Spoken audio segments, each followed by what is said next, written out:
It's hot too, huh? It's like,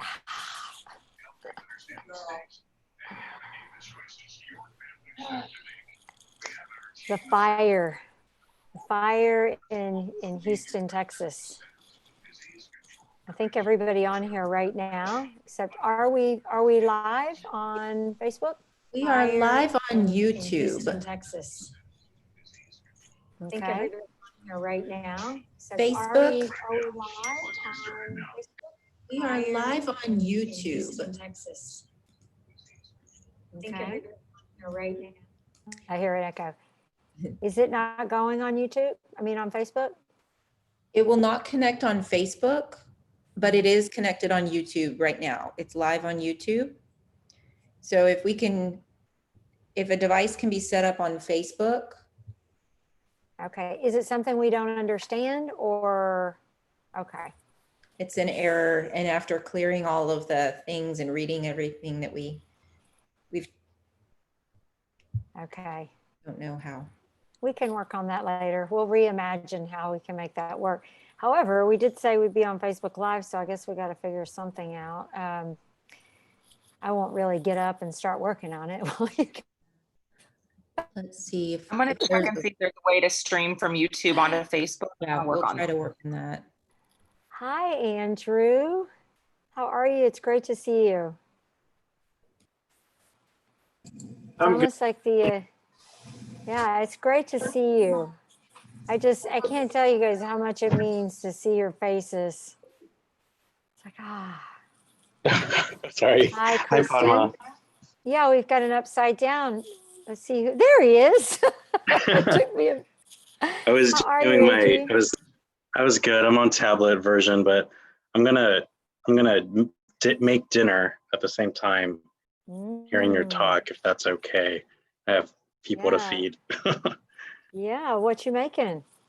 I'm gonna make some pork chops stewed in a ranchero sauce with some jalapenos and rice, and it'll be interesting. I've never made it before, but my sister used to make it all the time. Do you cook regularly? Yeah, basically almost every night. Awesome. Well, I did not know that, and my hope is that we can send good vibes over to the food, so everybody is on supercharged nourish. Thank you, Padma. That's really sweet. Yeah. And hey, Carrie, Caroline, and Kristen, and JD. JD's I would in his like to know library. his address. I know. The pork chop guy, what's his address? Right. This is what I'm saying. You know, I was about to do that. I'm kind of like, okay, Adrian. Well, maybe when this is all over and we have our potlucks again, I can bring something over. Yeah.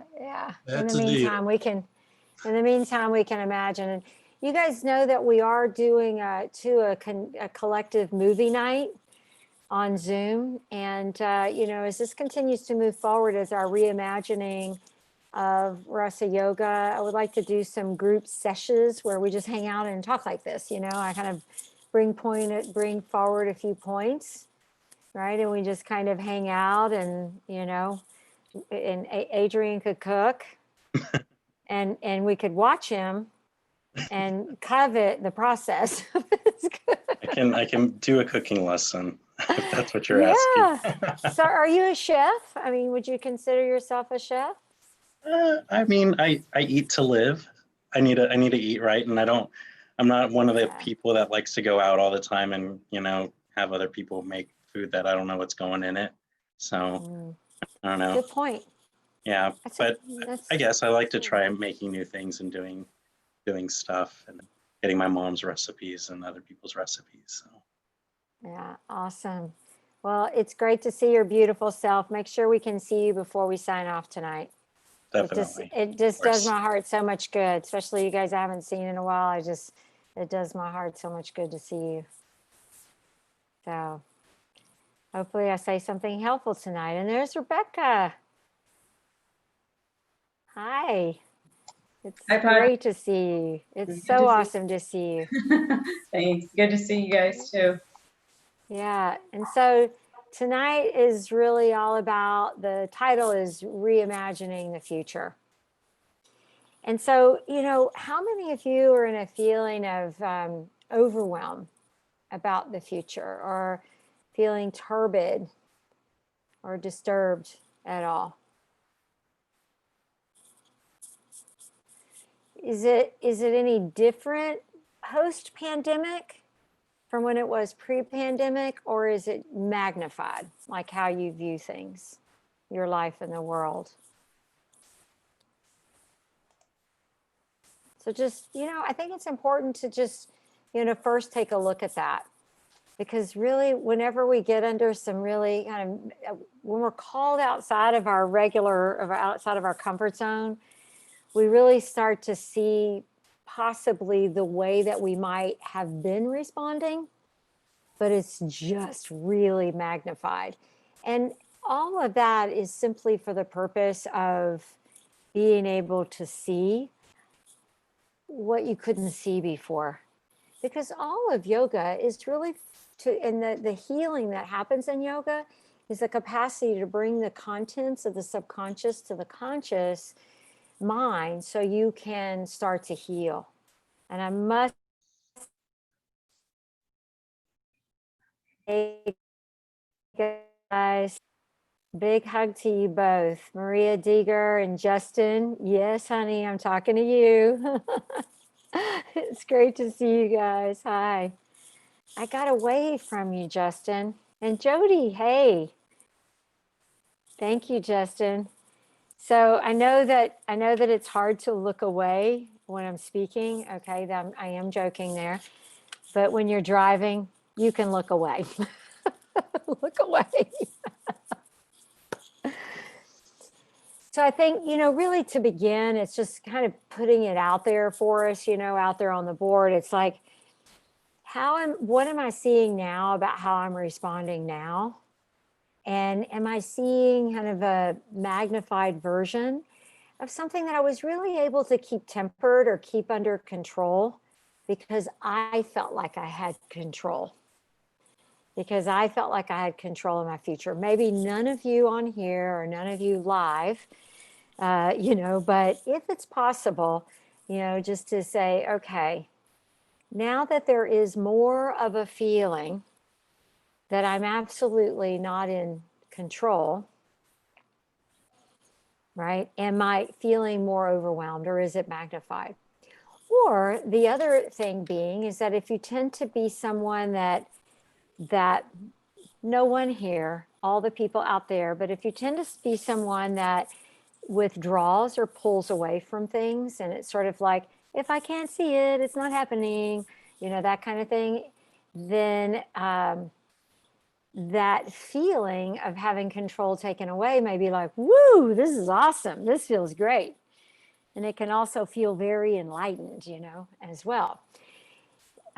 Because ultimately the idea really is that control is only a factor in the realm of the fight or flight mind, or what we refer to as our lower brain, or our crocodile brain. It's really our limbic system, that more ancient aspect that deals with life from the perspective of struggle and fight, or run, or put our head in the sand. And so the idea of control, that's where that exists.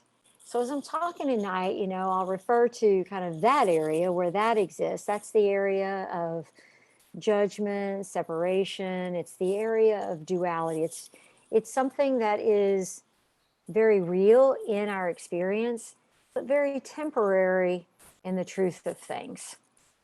Now, when we talk and I'm just kind of speaking in form, so we think of our brain like a biocomputer, and so we use this organ, the brain, but when we think in terms of top brain down, and I'm thinking in terms of our higher mind, that's filtered through more kind of thinking in the idea of top brain down, control isn't a thing. Because we begin to have the knowledge and the understanding that duality is not something we're going to control. It's like riding a bike. When you get on a bike, you're really in a space of perceived control whenever you're in balance, because the bike is always going to the right, to the left, to the right, to the left, to the right, to the left. And what's happened is you've mastered the ability to bring the dots real close when it's going right, left, right, left, right, left. So there is a perception, I have control of this balance thing. I have control of this. But balance and all of that, that's a perception. And the idea that we have control truly is a function of the lower mind, of the right, wrong, good, bad. So all of yoga, and as we practice and learn about yoga, is there to teach us how to hold steady in the face of our own desires to fight or flee long enough so we flood, we begin to flood our prefrontal cortex. Think of it like that. We flood it with vibrancy, right? We flood it with energy, enlivenment, blood, and we flood it long enough. And when we're there and we hear being love solves all, we go, I don't totally get it. That, not really sure, but I know that it sounds a whole heck of a lot better than being in the tug of war with my family, with my physical body, with my work, with my spiritual self, with my relationships and service. I just named the areas that we'll look at tonight, right? Because when you're in a tug of war, who really wins a tug of war? The people that fall down and get squished. Right? There really isn't any winning in a tug of war, right? And from that perspective, that lower brain. So what we're talking about here is we don't want to go to war with that very real aspect of that which keeps us out of walking into imminent danger.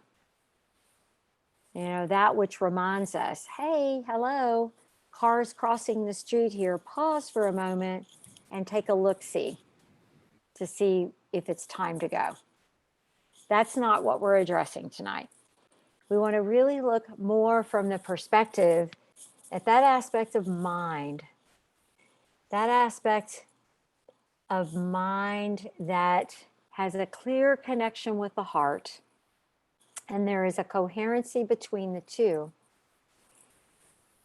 and has a sense or an understanding that, winning isn't always winning, and that there are more options to just run and fight or stick our head in the sand, that there is another way, and that there is another way of being. And, it takes some discipline to do that, because we want to train our body and our nervous system.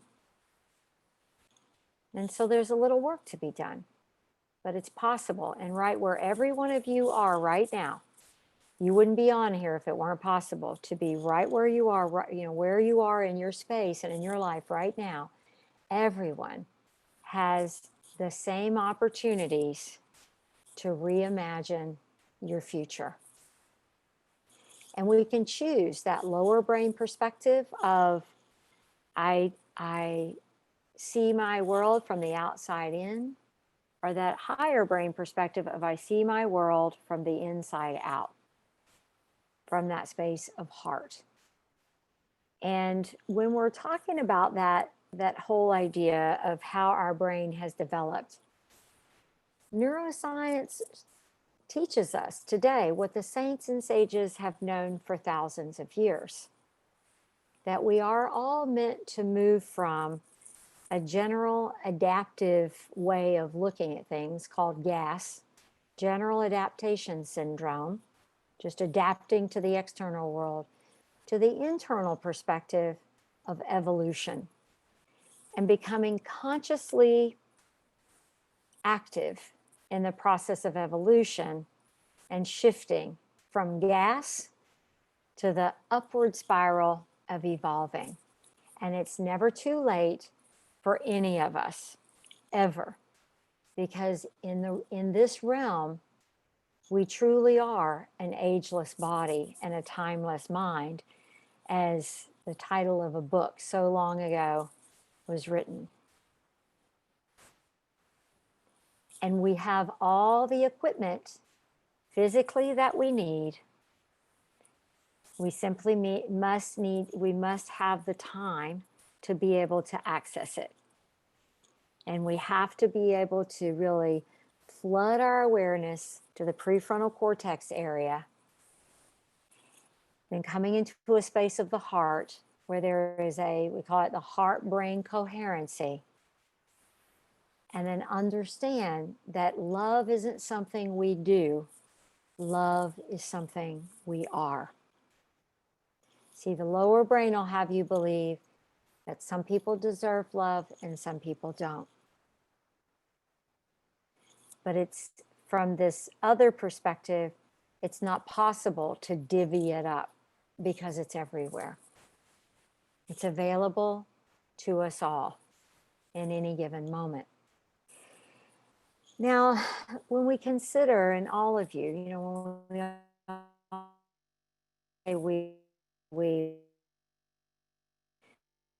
different aspects of we have our physical, right, our physical body, and also our physical world, what our house is like, our environment, that kind of thing. Our spiritual nature, our nature that we can't really see, but that where we pray and that which we, or if we step in by a tree and we connect with a tree, I have that more spiritual aspect.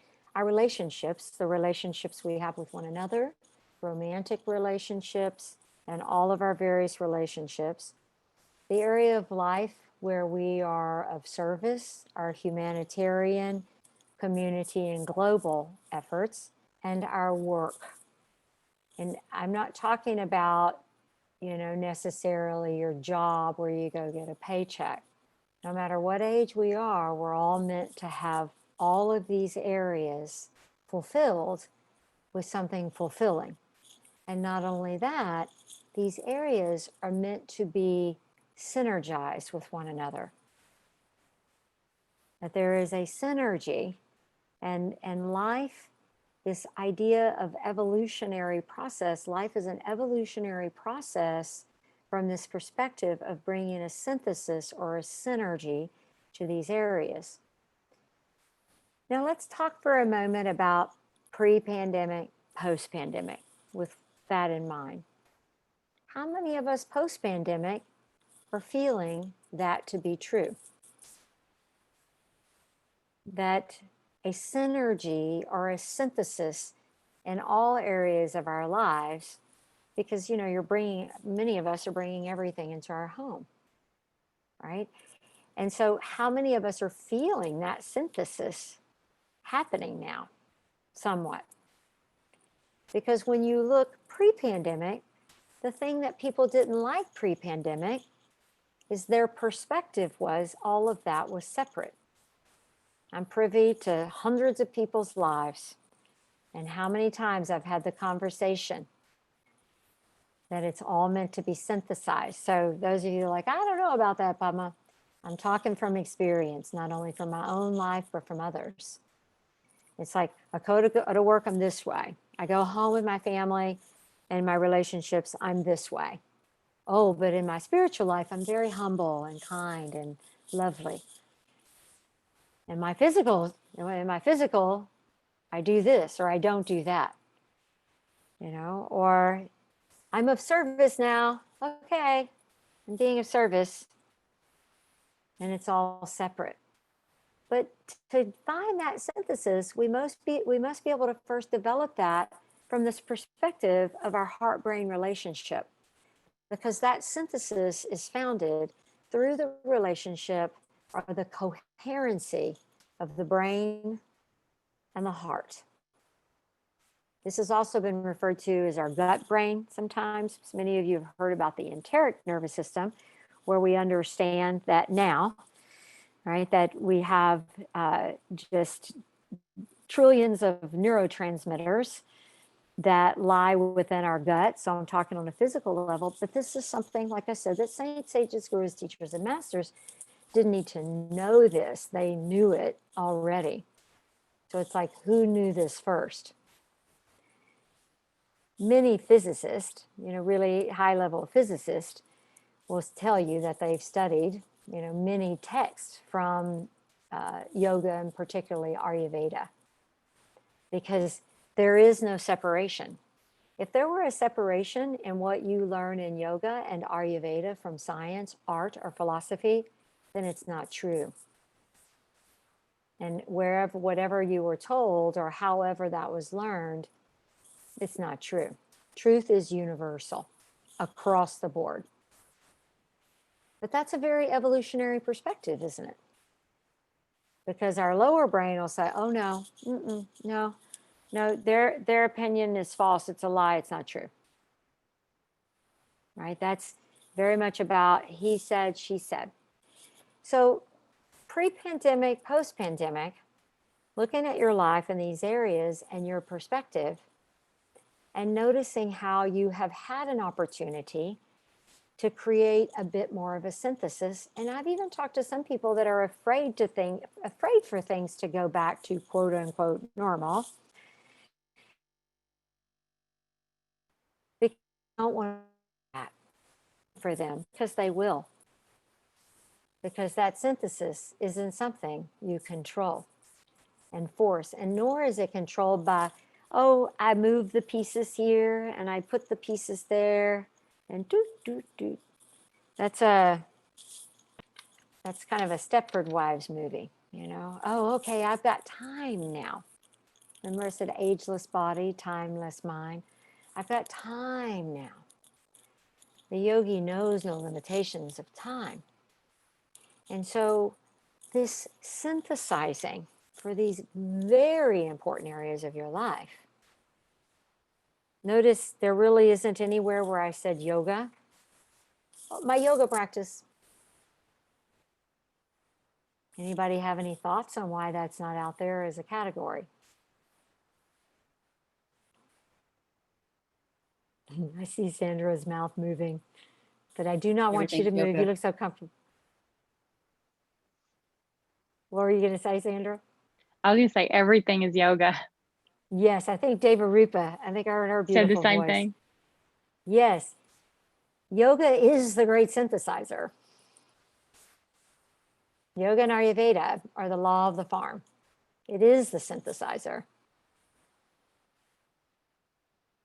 And so to shift and to make this shift from external referencing to, oh, it's so great. At first, maybe we didn't like it, but oh, it's so great because the way things have changed. Now my life seems more da da da da da. I have more time for da da da da da.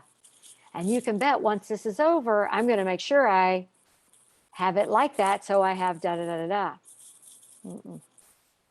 It may look that way temporarily, but the bottom line is that you've had an opportunity to see what that can feel like. But your work right now is to understand that to sustain anything, it must come from a perspective inside out. It must come from the capacity to reimagine what the future can be. So let's look at the word future. Right? What does future mean anyway? When is the future? When does the future happen? Anybody want to? You can pop on your space bar, and at any time, you can. What is future? When does it happen? Never happens. Why does it never happen? I mean, in the future, tomorrow? And tomorrow and tomorrow and tomorrow. Yeah. But tomorrow. And then today's tomorrow, so tomorrow never came, so I can say tomorrow again. So when is the future really? Let me hear your beautiful voice, Cody. Come on. Can you press your space bar? Let me hear you. It's now. Everything is now. Yes. Yes. There is The nothing future's, yes, absolutely. Thank you, Cody. The future's now. And if you've been fortunate enough to have some circumstances that's put you in a position to experience this synthesis on a somewhat greater level, now is the time for you to learn how to sustain it. Now is the time for you to dig into your practice to sustain this. Because no matter what, to some degree, if you've experienced a heightened level of synthesis in all of these areas, no matter what, to some degree, it's still going to change and you're going to lose it. You're going to lose some of it. But now's the time to dig into your practice even more. And congratulations to all of you for being here, because this is taking action on that. You know, I know it's not as much fun to be live stream on classes because the dog starts barking and wife walks in and the dryer goes off and the shipped lady's banging on the door. I mean, I know, you know, there's all these things that are happening. I mean, in theory, it sounds like a blast, right? But you're on a Zoom class and, you know, you get fired in the front door from your like, you're trying to be cool about telling them to, you know, to notice what's happening in your life, right? So to some degree, right, a lot, it's, you know, it's been great that we've been able to bring it all in, and it's given us the space and time, because alone, all of us are probably saving 2 to 3 hours just on commuting everywhere, you know, and for most people, that's a day, maybe even more a day just on commutes, you know, so that's great. But the thing is and we love this, but for many of us that are local, beautiful, Lisa, sorry, okay, pause for a moment. She's a new baby and I haven't seen her like up like this just yet. Oh my goodness, what a beautiful, beautiful baby girl. Hey. Wait, did you have a boy? You can't ever tell when they're little. I can't remember. Thank you. Oh my God, how gorgeous. It's a girl. She just I doesn't thought have she- much hair. I thought she was a girl, but I thought I saw you go, no, boy. I was trying to read your lips. I thought you I were going, said namaste. oh, namaste. Namaste to you both. Yeah, I thought she was a girl. We've had so many people in our community have babies, but she's gorgeous, my dear. Just beautiful. So that brings me back to how much, you know, we're missing, you know, I mean, I miss you guys. We're missing the live squeezy stuff, you know, and even if you were at Rasa Yoga a little bit or a lot, or, you know, you came in once every 6 months or whatever the case may be. And when we go in there, we're not so crazy about all the separation and stuff. You know, it's kind of too bad. You need to do yoga every day. And you need to do it more, and you need to be it more, because now is the time to define this illusory future that's going to show up, because this is going to change. And about the time it's going to start changing, it's possible our world may be feeling more divided than ever. It's possible, particularly in November. I feel a lot of emotion around that.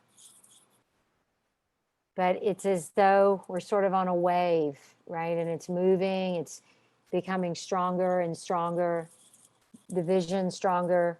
Sometimes people think that it's lightening up, but that's just because we get tired of the news cycle and we wait for another one. But it's there, right? And so as all of this is happening in our world, I'm not saying we want to bury our head in the sand nor fight.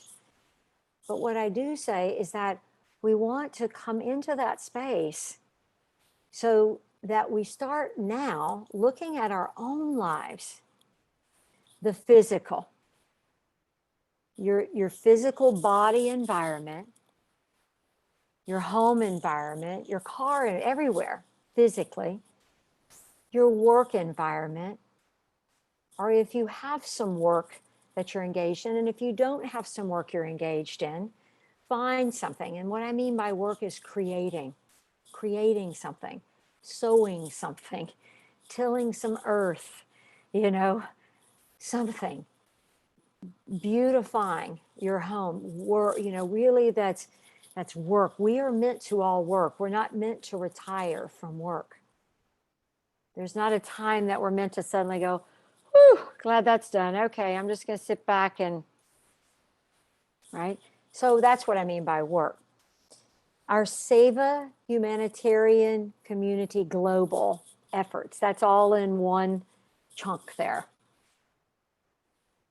That area, relationships, closest familial relationships. I'm not saying you need to go make friends if you've got an abusive family member. This is not what this talk is about. But looking at, and there may be some boundaries that need to be set. There may need to be some division that's happened in family that needs to be repaired. That's something that you'll know. And then our spiritual aspect of being. So it's not looking great. And where we can be conversion of ourselves, not the master version based on how Cody does things, or the master version based on how Sherry does things, or the master version based on how Padma or Alan, but the master version of me in each of these areas, and then the sustainability of the master version in each of these areas is the synthesis of these areas. That's the sustainability of it all, where, and how it becomes sustainable is it's like one begins to support the other. Like on a farm. You'd think I was raised on a farm, but I wasn't. But like on a farm, I lived in Louisiana, so I would always drive through these corn fields. I lived like right on the bayou. I had a business right on the bayou and all these, and it's really cool. And so I use crops and I think of corn an awful lot whenever I think about the law of the farm. And so, you know, when you're looking at a big corn stalk there, all by itself, it's either got to multiply and synthesize itself with the rest, or it's going to die. Right? And it's like the more stalks of corn, the bigger the field becomes, the bigger it becomes. The more abundant and fruitful it becomes, the more abundant and fruitful it becomes because of the cycle of nature. And then the reason it begins to grow that way is because it actually starts to affect the soil. It affects the mineral content in the soil, then the soil, the environment, in essence, begins to affect the rest of the crops. And so it becomes a highly abundant, fruitful farm. That's how we're meant to be. But each of these areas in our lives are like a stalk, right? And for that to be sustainable, we've got to find a space of synthesis for ourselves individually within our own lives, where each area is synthesized with the other. It's not about mastering fully each section and because there are many people that they've got relationships mastered, but their physical self is going to heck, right? They're out there taking care of everybody else, and so their physical self isn't handled, right? And you can kind of look at that in life, all about work, but their spiritual self is starving. So we want to start to step back, and in each area, from the perspective of yoga and Ayurveda, less is more in each area. From the perspective of mastery, less is more in each area, and then the synthesis of each area is where you'll start to experience more in each area. See, that's an evolutionary mindset. Now that is a reimagining. Because as opposed to our lower brain functionality, the world of right, wrong, good, bad, is I've got to get mine, put mine over here so that I have enough. But if any of us have learned anything through all of this, there really isn't such a thing as mine. I mean, there's still people that believe that, but I don't think any of you do. My toilet paper, my can of beans, my grocery store, my restaurant, my this, my that, my blah, blah, blah, blah, blah. No such thing, really. So some of you were ones that stocked your pantry up a mile high in the early days. How much energy did you really put toward that based on the benefit received? Right? From an evolutionary perspective, we begin to look at, how do I spend my energy? And is the way I'm spending my energy, does it correlate with the results that I'm seeking? In other words, reimagining the future, synthesizing these spaces, this area of your life, requires that you start to take a look at why you're doing something.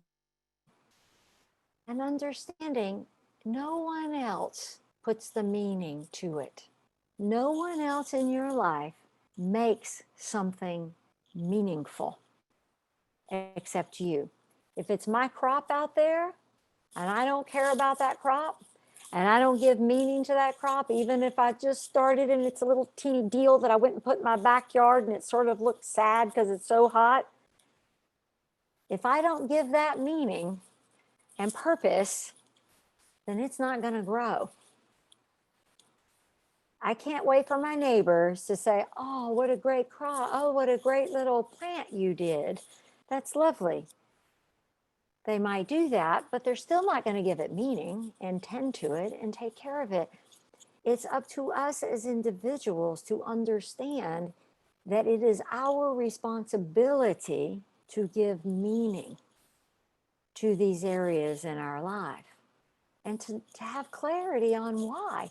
And when you ask yourself, why am I doing this? Then your next question is that a sustainable reason?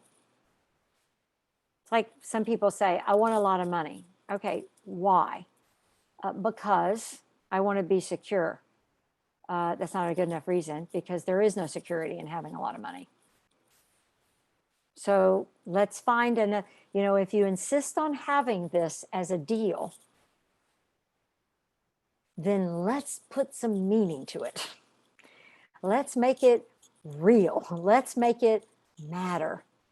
How do we do that? Well, then we synthesize that into these areas of our lives. Why? Because it may support me in having the healthiest physical, strongest, ageless physical self. Right? Why? Because it may support me in my work. Why? Because it gives me space to express myself more spiritually. Why? Because I can give to other people. Why? Because I can give to my community, to humanitarian efforts as well. Do you see what I'm saying? It's like, and if you can't find a sustainable, the word sustainable goes with evolutionary. You can't say, I'm an evolutionary, if everything's non-sustainable. You have to really look at it and say, is this sustainable or is this not sustainable? And that is not a matter of opinion. You can look at something and you can see that we, in our prime directives and beliefs, we say let's see, what's the law? Law of nature. Anything that goes against itself. How does it go? I don't even remember. Who's got it memorized? Go, Becky.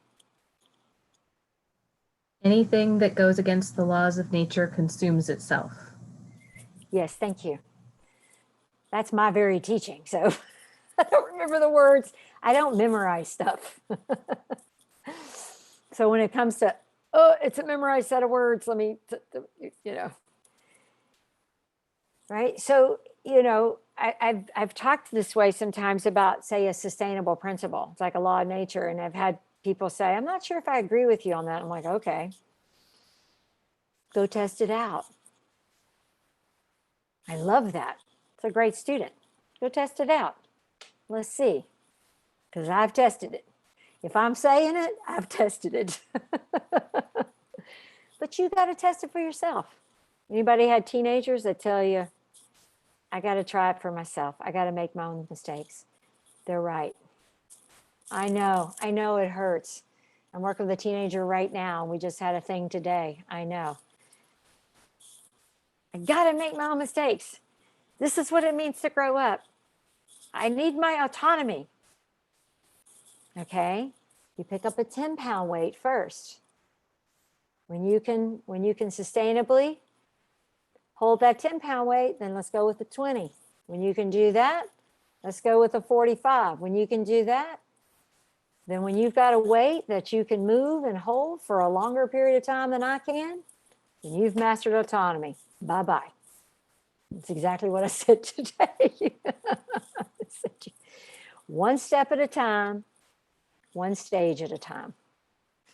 Sustainability, right? Sustainability. It's not all or nothing, right? We must begin to look at things and say, okay, if I'm going to synthesize these areas of my life, okay, that's it. I'm going to fix my physical self. I'm going to go clean out my refrigerator. I'm going to write everything out. I'm going to take the clothes off the treadmill or off the elliptical, and I'm going to fill in the blank. How many times have we said, I'm going to, yeah, right? When we find out later, all it really was an emotional high. It was non-sustainable. Nothing wrong with emotional highs. They feel good. But don't you get tired of them after a while? We're looking at an entire nation. Not entire. There's a small percentage not, but the majority within our own nation, right, that lives from that perspective. All or nothing. Right? And so that is not going to be sustainable. That's a function of the low brain. Here's a simple way to decipher this.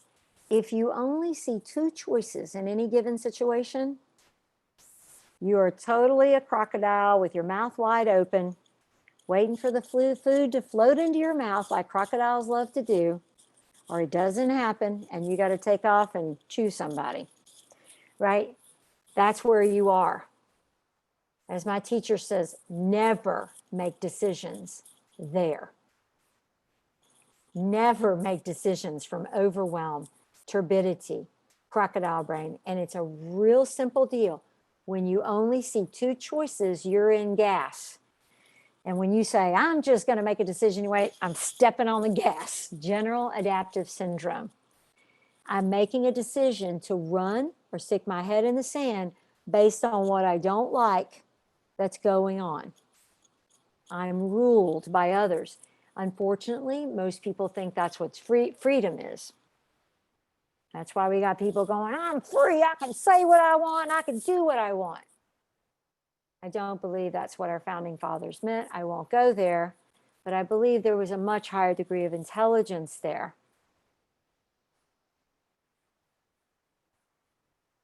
Right? I can say what I want and I can do what I want. But when that's from the crocodile brain perspective, what's really happening there? Saying what I want and doing what I want will infringe on someone else's freedom. There's always going to be a stepping on and a stepping across. There'll be a fight for freedom. Right? That is a totally mutually exclusive deal. Fighting, fight for freedom. Right? And so I'm not saying that our great soldiers that have gone to war, that's a different conversation, my friends. Don't let your low brain go there. because that has to do with our collective karma. And just like each and every one of us must learn something very important to this process, and it's acceptance of where we are.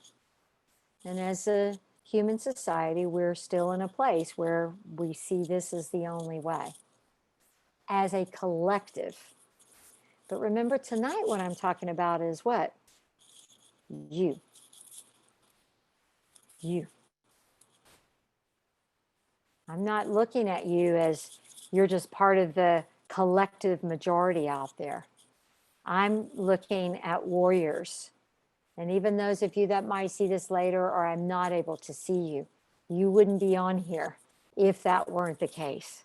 I'm looking at warriors that are saying, you know what, this crocodile stuff is exhausting and it's not sustainable. And my heart beats fast and I can't think.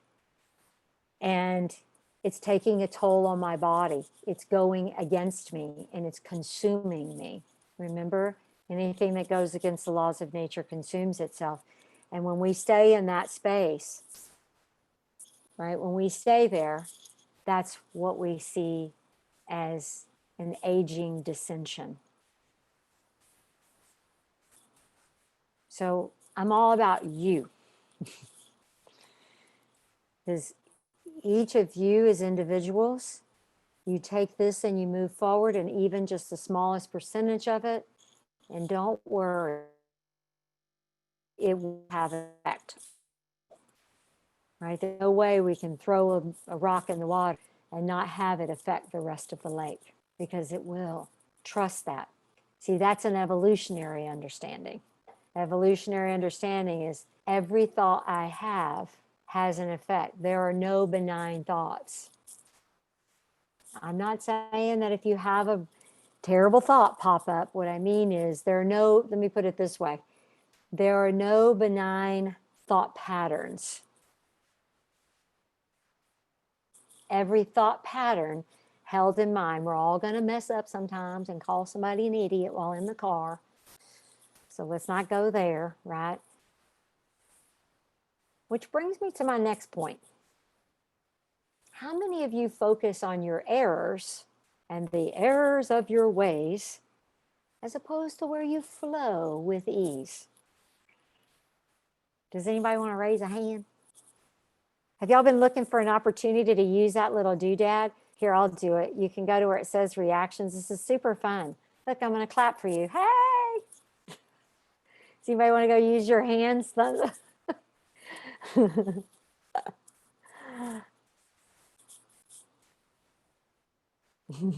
That's cute. I like that. Stop it. I know. The wise guru says, stop. Okay. Yes and no. Okay. What I really mean is I'm backing up a skosh to when I was talking about acceptance. See, the top brain down knows acceptance is being love. Remember, love isn't a thing. It's not something I do. I don't possess you. We think when we marry somebody and once we got them, that's not love. You marry someone so you can learn how to become love. You think you're loving them, but you just, maybe nobody on this deal. But really, it's we're learning to become love together. Like I see some of these beautiful couples on here that I know actively work on that. You're so fortunate to have each other. Right? And so it's about being love or becoming love and acceptance. So this idea of focusing on my error, the errors of my ways, see, that's not a function of being love. It's not a function of being yoga. Yoga and love are synonymous. Yoga is a union, a coming together with, a big S self-knowing, and that's love. I want you guys to really hear me on this thing around focusing on the errors of your ways. How many times today how much, when you look at a ratio of how you spent your day, how much of your day was spent on the error of your ways? That's not going to help to focus on this synthesis of the different areas of your life. It's important for you, and it's very simple, and you can write this down. I'm willing to release the need to focus on my errors. I'm willing to release the need of focusing on my errors. I'm willing to release the need of focusing on my errors. Well, if I'm not going to focus on my errors, then what the heck am I going to focus on? Well, the first thing that you know is that from this perspective of being love, the heart, brain, coherency, top, brain, down, however we want to say it, is that you want to first really understand that love isn't something, that this isn't something you've got to fight for. You already are that. And the perception that there's something wrong with you is the error. That's the big kahuna of errors, is this perception that you are, see, told you, is this perception that you are profoundly wrong. And there is something deeply and profoundly wrong. We're going to have to be willing to see those areas and move on. And so that's one statement you can say to yourself, because then the next place is look at those different areas I offer to you to your life and in your life. And I encourage you to take some time tonight. If we had more time, we could work on that, but that's a workshop thing.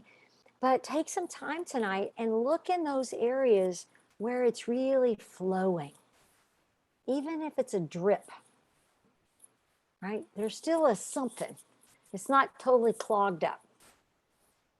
Right? But if there's a flow. And then when you look at that, you can then ask yourself, is this sustainable?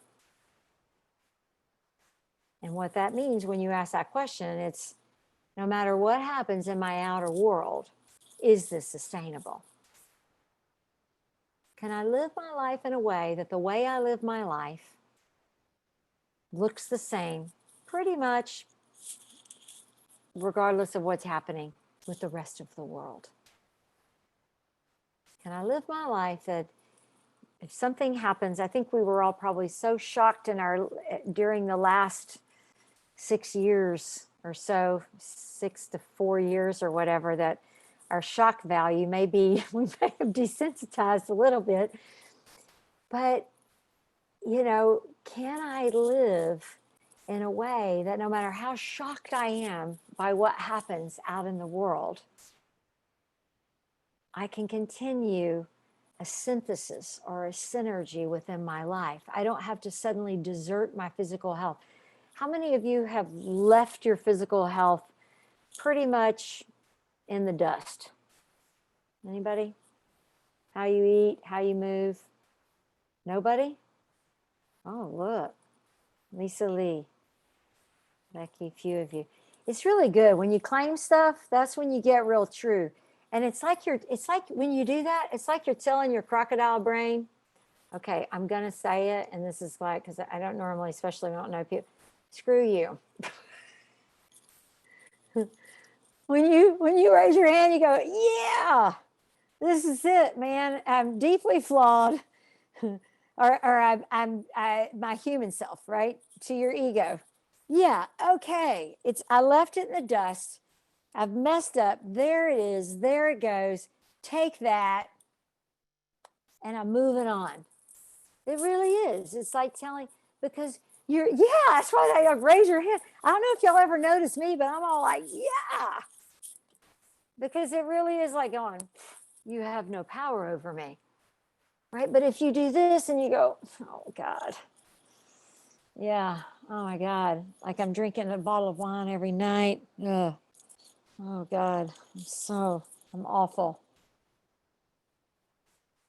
What do you think has power over you in that moment?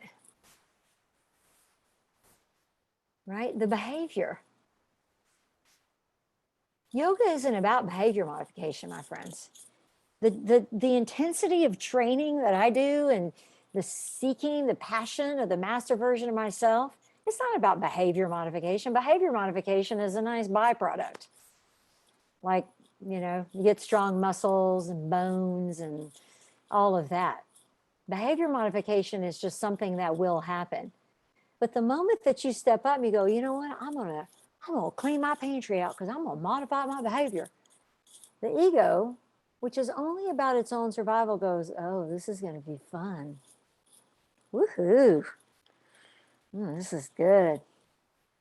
She thinks she's really smart. She's learned all kinds of stuff from that so-called guru.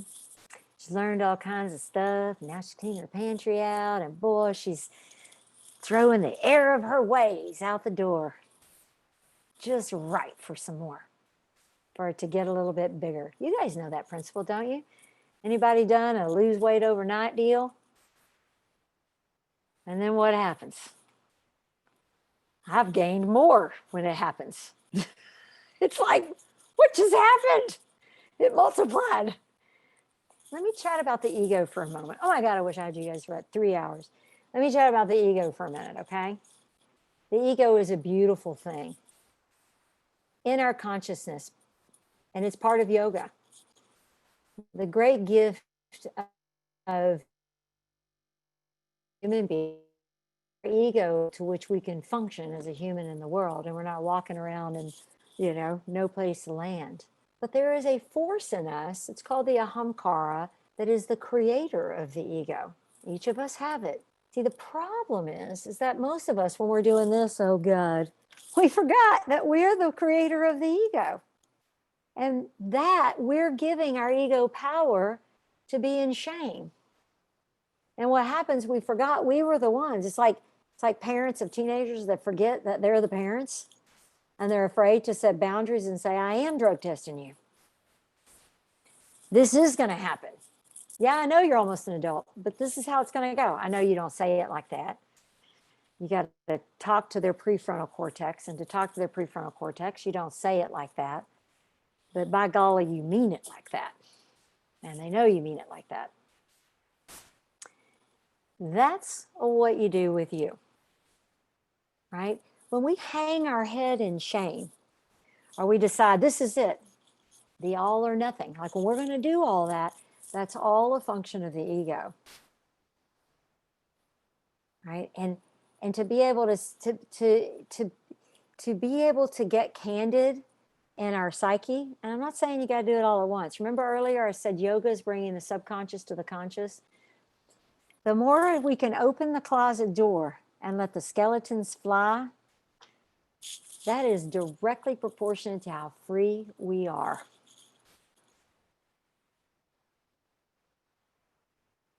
And baby, it's some good freedom.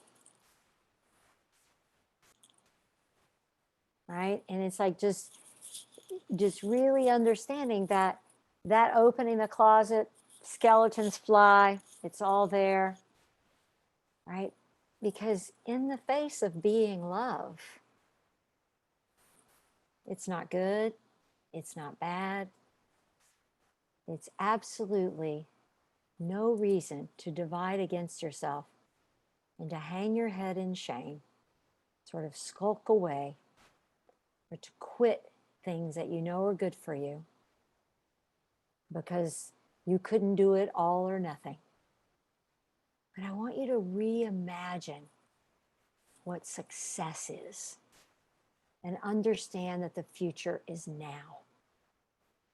And it's looking at each of those areas in your life, not trying to fill the whole space with perfection, but to seeking to synthesize one with the other, to live from a synergistic space. And that's becoming the master version of yourself. And that's a process.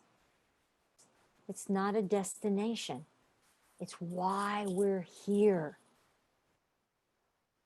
We're here to even transcend what we've seen technology do, because we have the same capacities, even more. We don't manifest something that we don't have the capacity to understand and to do within ourselves. And so that the reimagining, we've got to, it's simply a matter of reorientation. See, for this purpose, reimagine is synonymous with your reorientation of becoming, number one, aware of when I am seeing things from my crocodile brain. I learned a couple years ago in Florida, I went to one of those crocodile exhibits, and Bubba, the crocodile, that wasn't the guy's name, it was the alligator crocodile's name. He said, crocodiles are interesting. They just lay there with their mouth open and wait for food to come in. And when enough food doesn't come in, they walk around. They don't really go on the attack. But if somebody messes with them, or something comes into its sight, like a creature comes into its sight, then boom, they're food. That's how the crocodile brain works. It likes to lay around with mouth open, thinking, oh, it's going to all be okay. And if it's not, I'll go chomp on someone. I'll go, then I'll take care of it, right? Neither one of those are necessary. Stop strengthening your ability to lay around and wait for the food to come around. What do I mean by that? Most people call that calm. I was getting loving. I was setting boundaries, fighting. Hi there, beautiful Nora. How are you, gorgeous? Namaste. All these babies are namaste. Oh, you can pause while I cry.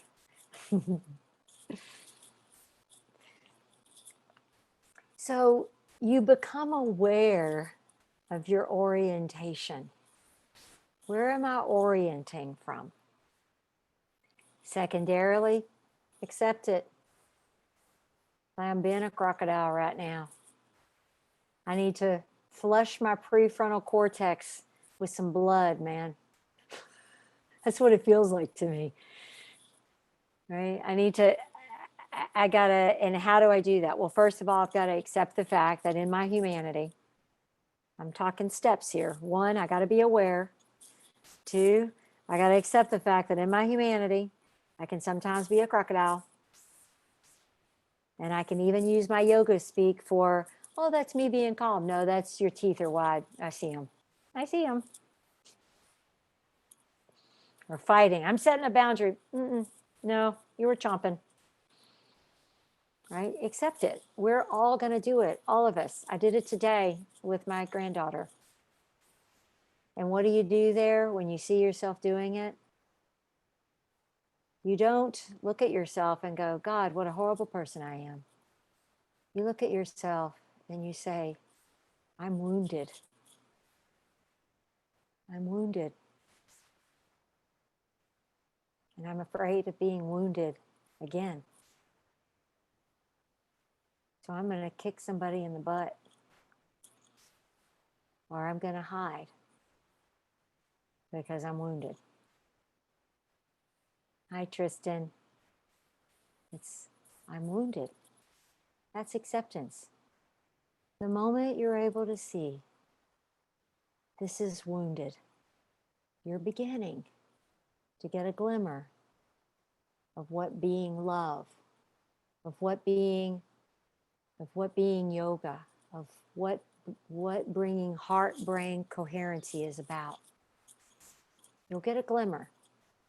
I'm talking like it's super easy. It's simple, but it's not always easy. Many of us will forget by tonight. We just have to be reminded, part of humanity.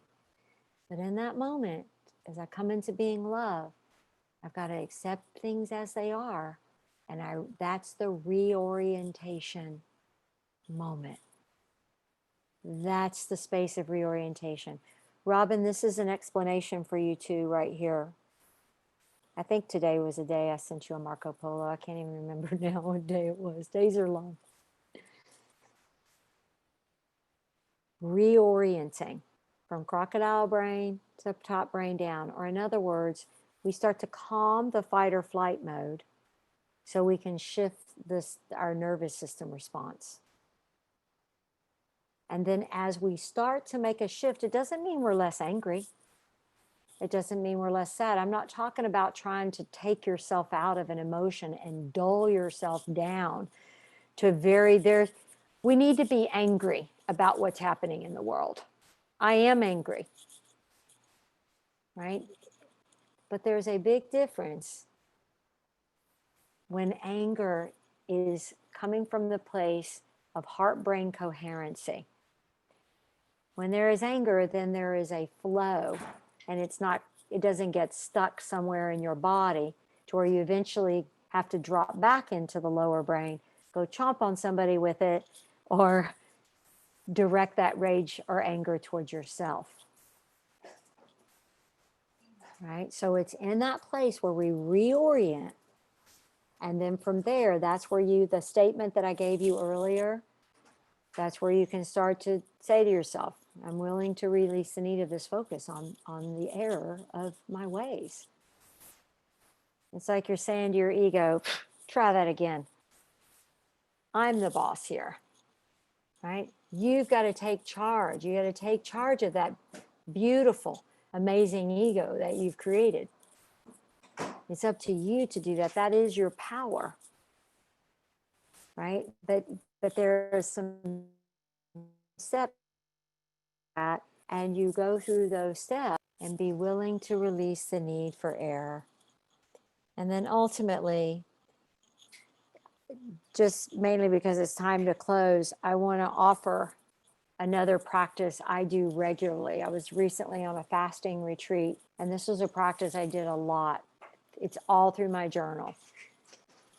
I wrote, regardless of my fear and doubt around fill in the blank, whatever it is,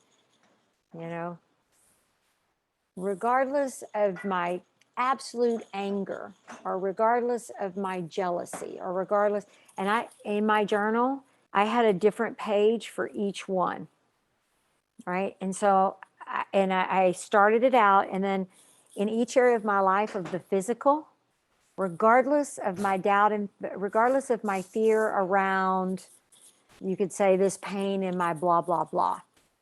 So you state the thing and you do it on each page, and you can go through each one of these, whether it's work or it could be around this illusion of the future, regardless of my fear about the future. Then, so I wrote that and I kind of let it sit there. And then I went back and I wrote, I will hold the vision of, and I did it all in present tense.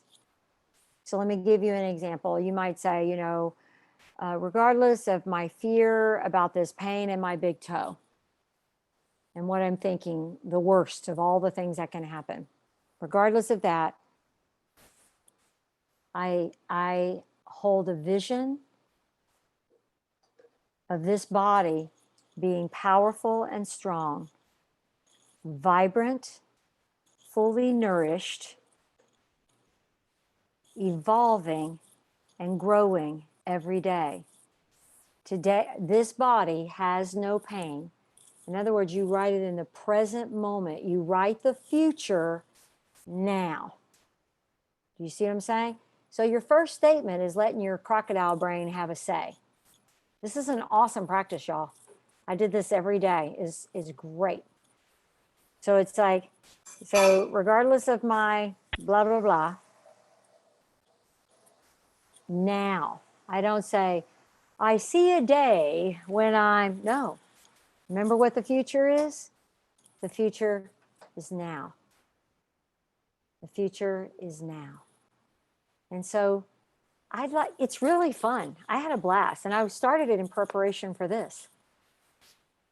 And it really is. It's like so fun. And it's like it takes on a life of its own. And just, use that one page where you can write both front and back. And it's not a one-time deal.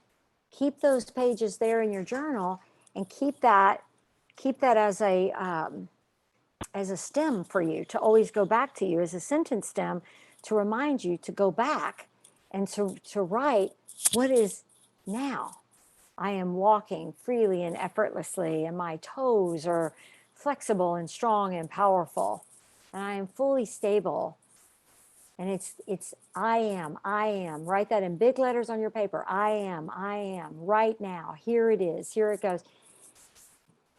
And what that is that you want to practice the ability of what you would like to see. You want to feel the emotion around that now.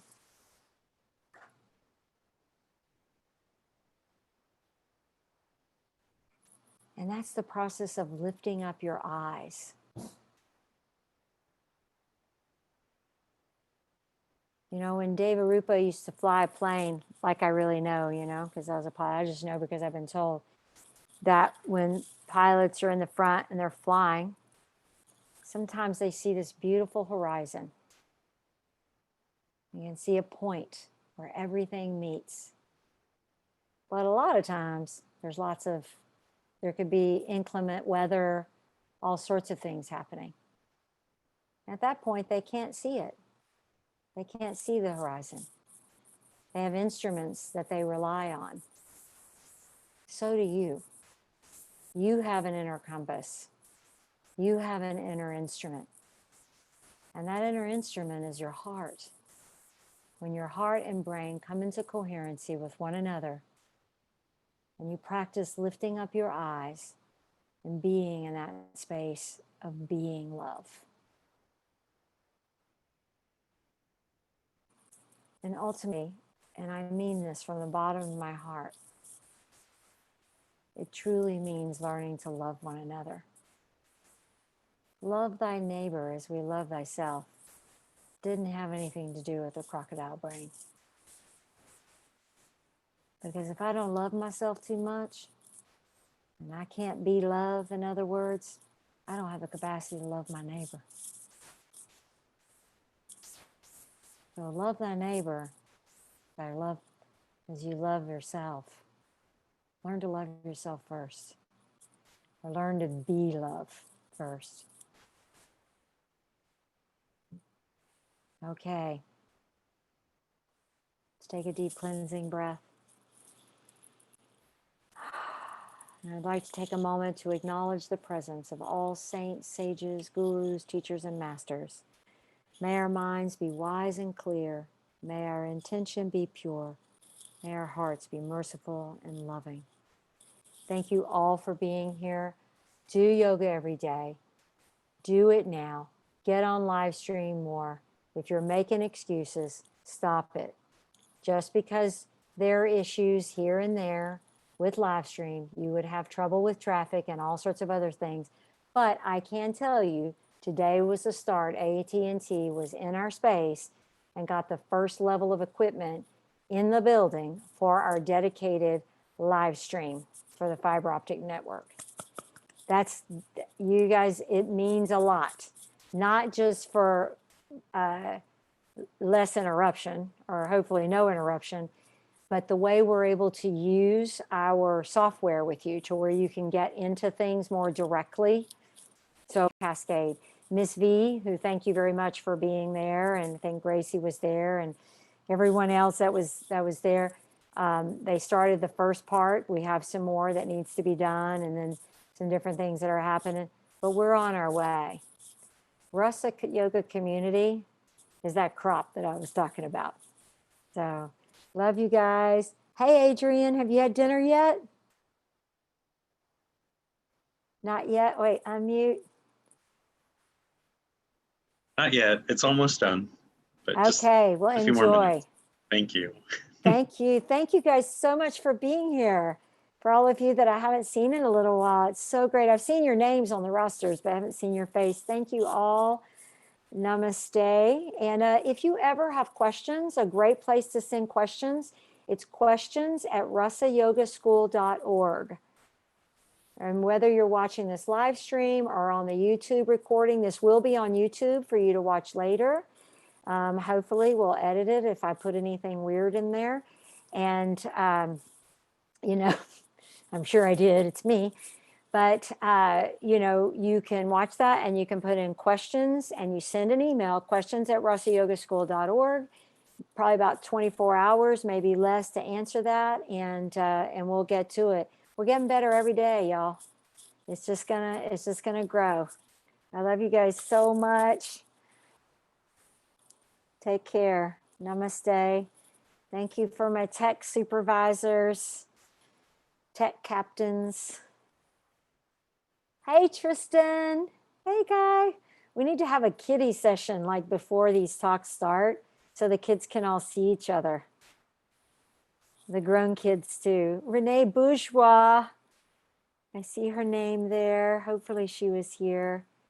Justin. So glad you were here, Justin and Marie. Everyone. Deva Rupa.